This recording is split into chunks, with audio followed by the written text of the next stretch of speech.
Good afternoon and welcome to the Cannabis World Congress and Business Expo live stream, where we bring you the latest and greatest from the cannabis industry every Thursday at 4 p.m. And then we have you on your way by 4:20.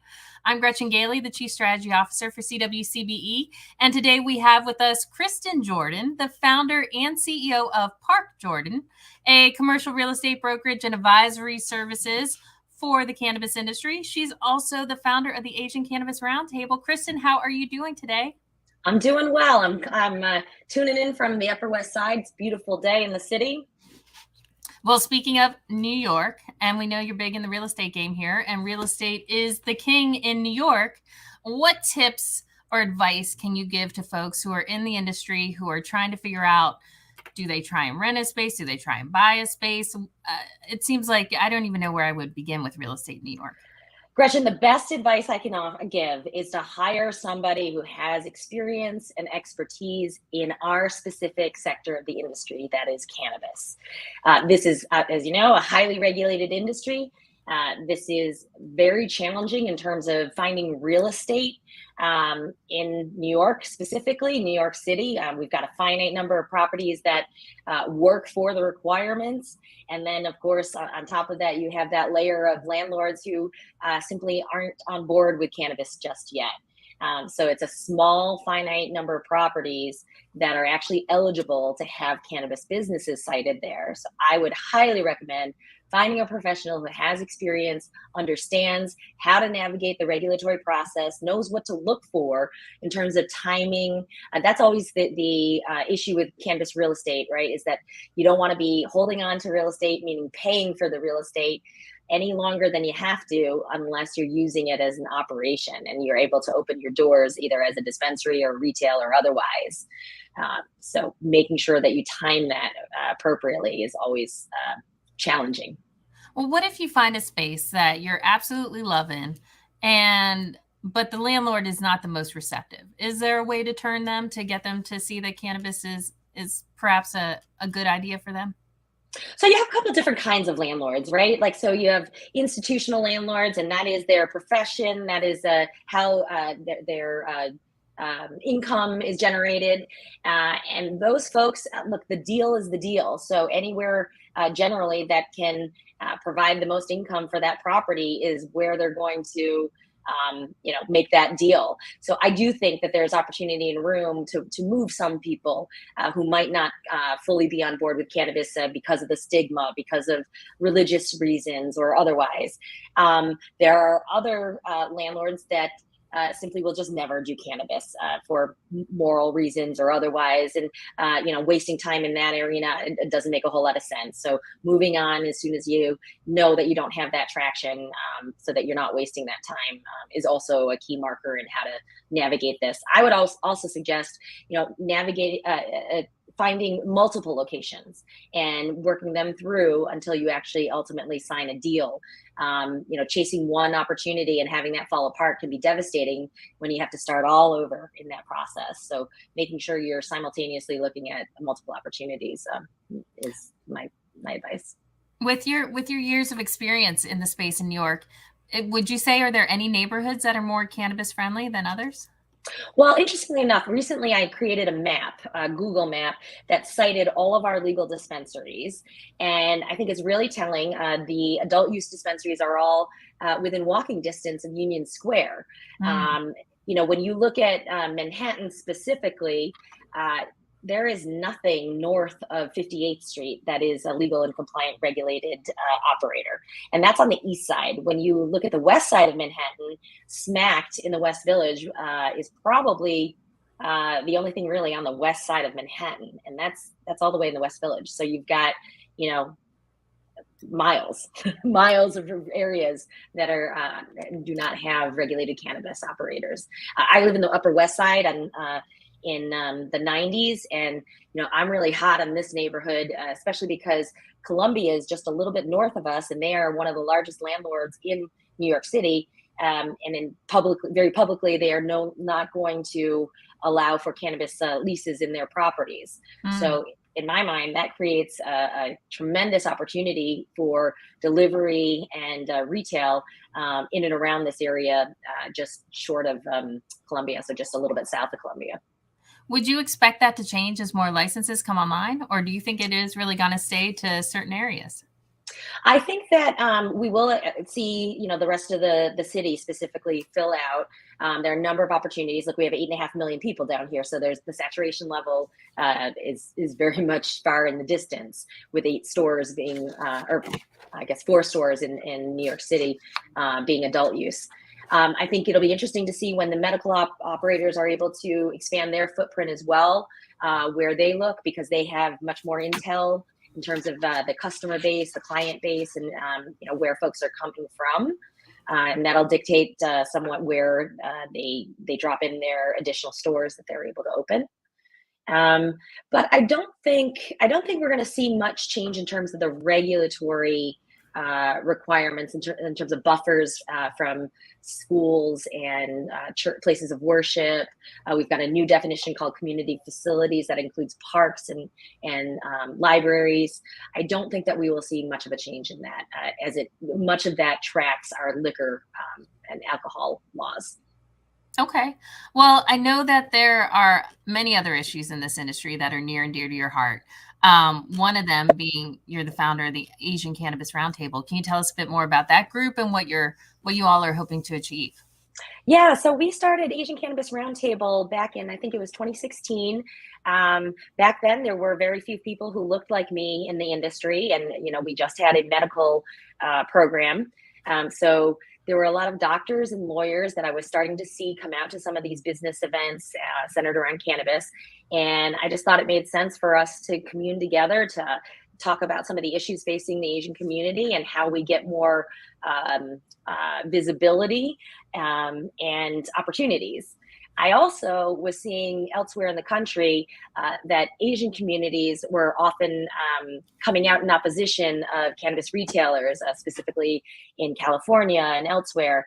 And we just wanted to be at the forefront to help to educate our community about the benefits of medicinal and wellness cannabis, so that we could dispel some of the myths around some of these fears and trepidation about use of the plant.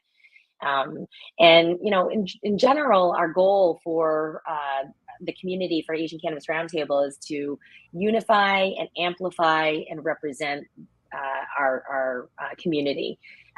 Gretchen, as you know, the earliest forms of the plant that we know of originated in Central Asia. So we really feel an affinity to the plant as initial users and consumers of the plant and cultivators, frankly.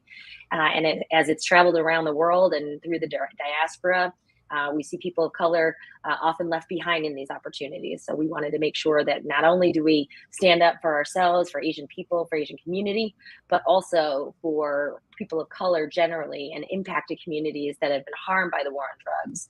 We think that it is important for us to use our voices, to use our platform to amplify those messages as well. So often I've heard, and maybe this is just a completely false stereotype, that Asian countries are not particularly interested in cannabis. Do you find that to be true or not? Yeah, well, interestingly enough, what I've learned through my education experience and through learning about the diaspora of cannabis really is that as Americans, as the U.S. Has sort of impacted the growth of the modern world, we have also brought our crappy cannabis laws. And so, my original country, Korea, I understand that 3-4 generations ago, cannabis was plant medicine. Today, we see so many K-pop stars and other folks in Korea being charged with cannabis violations. And it's disheartening to me that, a country that used to embrace this as medicine is no longer doing so. Mm-hmm. Do you think that is helping to keep a lot of Asians out of the space, especially? I find myself in a unique position. I am a Korean American adopted person, and so my parents are Italian and Irish and English. So I through Asian Cannabis Roundtable, I've really come into Asian community much more. So I certainly can't speak for the entire community, but what I see in New York City and certainly within our cannabis colleagues is that there's a real appetite to understand how this can benefit us. both medicinally and financially. I also think that as countries like Thailand and other countries explore adult use cannabis, we're going to see more and more folks in the U.S., Asian people in the U.S., have second thoughts about consumption, especially in states that are legal. I also think that, similar to what I see from our Black communities, it's really important for us to involve pillars of our communities, like the religious leaders, like our doctors and such. And so that's an important part of our mission at Asian Cannabis Roundtable, to make sure that we're providing that education and those resources to those faith communities and healing communities, so that they can also help us in this mission. Well, and I would think with, like you're saying, that, the medicinal properties that may have been present in these communities, in this culture years ago, I would think that would really speak to a lot of folks and perhaps help bring them back in, the natural, the homeopathic medicines. I think we're really seeing a return to that, aren't we, Gretchen? And just in our age category and our on the East Coast, especially, I see so much attention to wellness, this idea of self-care, and so much of that I think is tangential and adjacent to the cannabis industry. We care about these issues in a way that most industries really don't do that deep dive. Well, and I think especially coming out of COVID, I think everyone is just so much more interested in different ways to better their lives and to have a better wellness. Like you said, I hope that cannabis provides that to them. I think that's a great possibilities for that. And many people can find out more about those issues at CWCBE. If you've been watching along, you should see a crawl that is going across the bottom of our screen that will get you a free 3-day pass and 20% off the conference tickets with the code Kristin23. So please use it often. Did you like that segue? I did my best there. I love it. So what else do you have going on? You're also getting involved in the consumption arena. Is that correct? Well, so we are, another hat I wear is my event production company, Manada.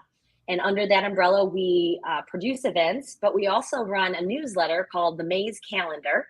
The website is themazecalendar.com, and it's a free resource for both event producers and for attendees. Not a great business plan, but it is a community service that we offer to promote especially some of these smaller events that are often produced by women and people of color that don't get the attention of some of the larger events.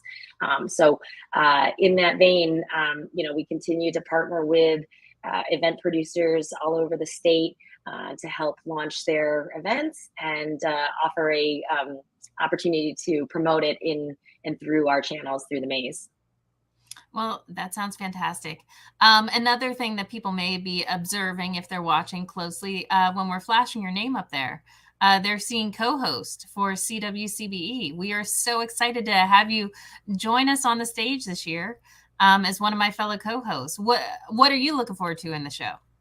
Well, when Christine asked me, I thought that was a great opportunity for me to really understand behind the scenes, how Christine put something like this on. I mean, I do small scale events, nothing like the CWCBExpo, and Christine and the Expo have just been such a pillar in this industry and this rollout. It's been a consistent supporter of small businesses and women and people of color owned businesses. So I couldn't be more thrilled to be associated and to be a presence on the stage. So I'm a little bit nervous. I can't lie to you about that, Christine or Gretchen. But and I have to go out and get a new wardrobe. Yes. But I am most excited to see all of our licensed operators. This year we're going to have not only our cultivators, but also retailers. And to me, that is so exciting to see full supply chain. I'm hosting and moderating a panel discussion on Thursday at 3:00, and we're going to have the complete supply chain represented. So we've been waiting for this day, me personally, for about 10 years when I got involved in this movement. And it comes full circle to see our regulators, our businesses, our ancillary businesses, all, take part in this, really the celebration of a new industry.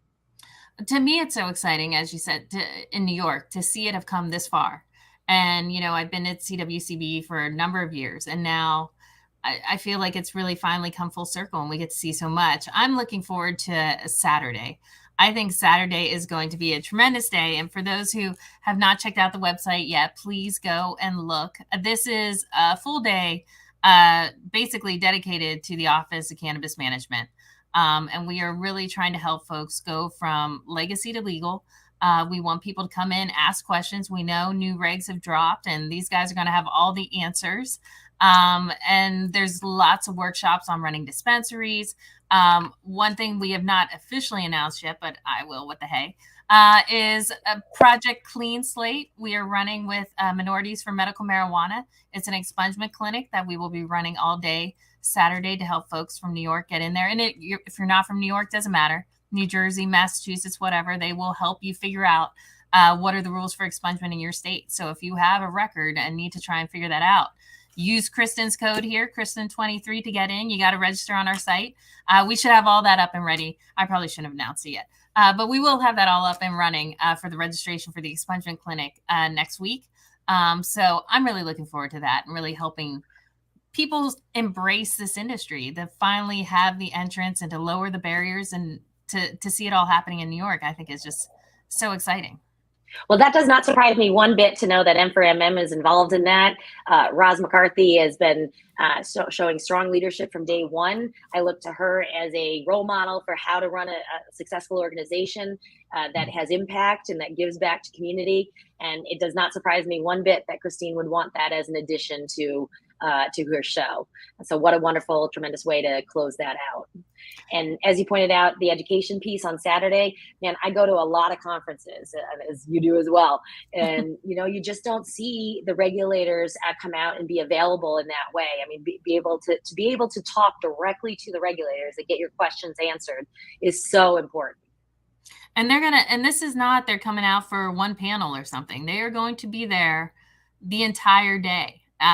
We are going to lock them down in their booth. They are going to be there for the full 8 hours or whatever is necessary. And they're going to be out there throughout the show as well. They'll be manning a booth along with Deshita Dawson. She is going to be out there. She's bringing a number of New York agencies with her. We're having a special section on the floor specifically just so people can deal with these agencies that they're dealing with in New York, from small business to social equity, to all sorts of different aspects of the industry. She's going to have that covered. And then down the road, we also have a veterans pavilion.